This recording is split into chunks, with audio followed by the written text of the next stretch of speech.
우리에게 주시는 하나님의 말씀은 에스라 6장 13절부터 22절까지 말씀입니다.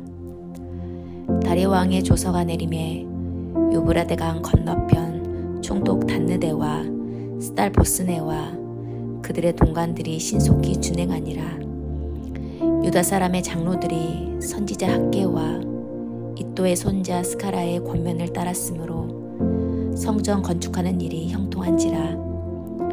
이스라엘의 하나님의 명령과 바사왕 고레스와 다리오와 아닥사스다의 조서를 따라 성전을 건축하며 일을 끝내되 다리오 왕 제6년 아달월 3일에 성전 일을 끝내니라.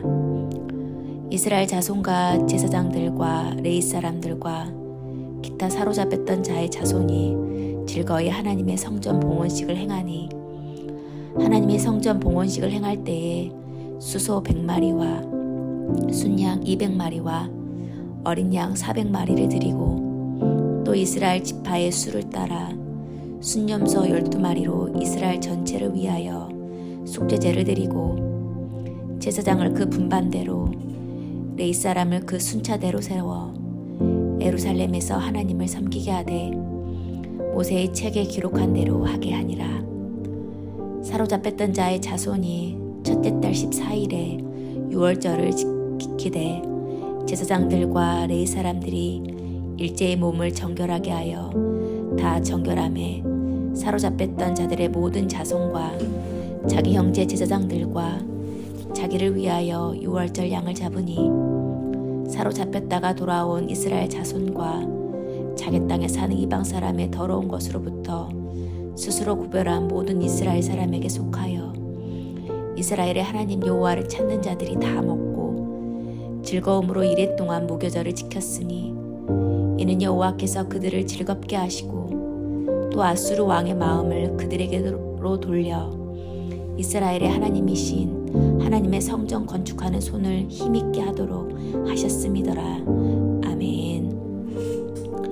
드디어 성전 건축을 마무리하게 되었습니다. 16년 동안이나 사마리아 사람들과 주변 국가의 방해로 중단되었지만 이스라엘 백성은 다시 힘을 내어 주변의 어려움을 이겨내고 성전 건축을 완성할 수 있었습니다. 지난 본문에서 다리오 왕은 조서를 찾아내어 다시 이스라엘이 성전을 짓도록 여러 도움을 주었던 것을 보았습니다. 그리고 14절을 보게 되면 유다 사람의 장로들이 선지자 학개와 이또의 손자 스가랴의 권면을 따랐으므로 성전 건축하는 일이 형통한지라 라고 말합니다. 이렇게 16년 동안 성전 건축이 중단되었을 때에 이스라엘 백성들 안에는 영적인 무력감과 게으름 등으로 그동안의 사명을 상실했을 것입니다. 그런데 그들을 다시 회개와 결단의 자리로 나아가게 한 것이 학개와 스가랴의 선지자 외침이었던 것을 우리는 눈여겨볼 필요가 있습니다. 학개 2장 4절은 이렇게 말합니다. 그러나 여호와가 이르노라 스룹바벨아 스스로 굳세게 할지어다. 여호사닥의 아들 대제사장 여호수아야 스스로 굳세게 할지어다. 여호와의 말이니라. 이 땅 모든 백성아 스스로 굳세게 일할지어다. 내가 너희와 함께하노라. 만군의 여호와의 말이니라. 성도 여러분, 성전 건축이 중단된 이스라엘 백성들을 다시 일으켜 세운 것은 하나님의 말씀, 바로 선지자의 외침이었습니다. 그러면 우리 또한 멈춰져 있고 우리 가운데 무뎌져 있는 심령을 요즘 가지고 있다면 우리를 다시 일으켜 세우는 것은 하나님의 말씀일 것입니다. 선지자를 통해서 말씀하신 것이 이스라엘에게 또 그 말씀이 들리는 것이 바로 하나님의 은혜인 것입니다. 요즘 말씀이 들리지 않거나 우리 가운데 영적으로 무기력하고 또한 상심의 마음이 있다면 다시 말씀 앞에 서도록 성령님께 도움을 구해야 합니다. 우리 가운데 말씀이 들릴 수 있는 은혜가, 그래서 다시 일으켜 세울 은혜가 우리에게 있기를 소망합니다. 하나님의 말씀은 우리를 다시 일으켜 세우는 힘이 있습니다. 성령님께서 우리를 깨닫게 해주셔서 다시 하나님의 말씀을 들릴 때 우리의 삶을 바라보며 나아갈 수 있는 용기가 생기게 되는 것입니다. 그렇게 되면 우리의 삶이 다시 해석되기 시작합니다. 내가 바로 보이고 또한 주변이 바로 보이게 됩니다. 흩어져 있고 무질서해진 내 삶을 정리하고 싶은 마음이 또한 생기게 됩니다. 그러할 때에 나의 삶이 하나씩 정리되어지고 또 새롭게 시작할 수 있는 힘이 생기게 된 것입니다.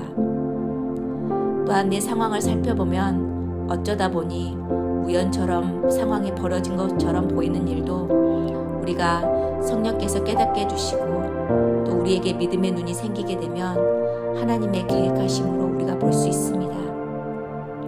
오늘도 멈춰져 있고 또 우리 가운데 포기하고 싶은 일 가운데서도 오늘 말씀을 통해 하나님의 말씀으로 해석하고 또한 다시 시작할 수 있는 은혜가 우리에게 있기를 소망합니다. 이렇게 드디어 성전 건축이 마무리된 이후에 이스라엘 백성은 성전 봉헌식을 행합니다. 17절을 보면 많은 가축을 드리고 제사장과 레위 사람을 통해서 속죄제를 드리게 됩니다. 또한 이어서 유월절을 행하게 됩니다. 유월절은 이집트의 노예였던 이스라엘 백성들이 그들을 구출하기 위한 그 하나님의 10번째 재앙을 그 하나님의 보호하심으로 어린 양의 피로 문설주를 바름을 통해 넘어간 사건을 말합니다. 바로 하나님의 은혜를 그들의 정체성을 또한 기억하는 절기가 바로 유월절입니다. 그들이 이렇게 유월절을 지키는 이유는 절기가 날짜가 가까웠음도 하지만 성전을 건축하고 봉헌식을 한 지금 이 상황이 바로 그들에게는 다시 출애굽과 같은 상황임을 기억하기 위해서입니다. 유월절을 통해 이스라엘 백성이 어린 양의 피로 바로 죽음에서 생명으로 넘어갔음을 또한 이제 더 이상 그들이 이집트의 노예가 아니라 하나님의 자녀로서의 정체성을 그 유월절을 통해 주어지게 되었습니다. 이스라엘 백성도 다시 그 의미를 기억하며 이제 자신들이 바벨론의 포로가 아니라 하나님의 자녀로서 그리고 또한 성전의 예배자로서 다시 시작하게 됨을 다짐하기 위함입니다. 이어서 22절을 보게 되면 즐거움으로 이레 동안 무교절을 지켰으니 이는 여호와께서 그들을 즐겁게 하시고 또 아수르의 왕의 마음을 그들에게 돌려서 이스라엘의 하나님이신 하나님의 성전 건축하는 손을 힘있게 하도록 하셨습니다 라고 말합니다.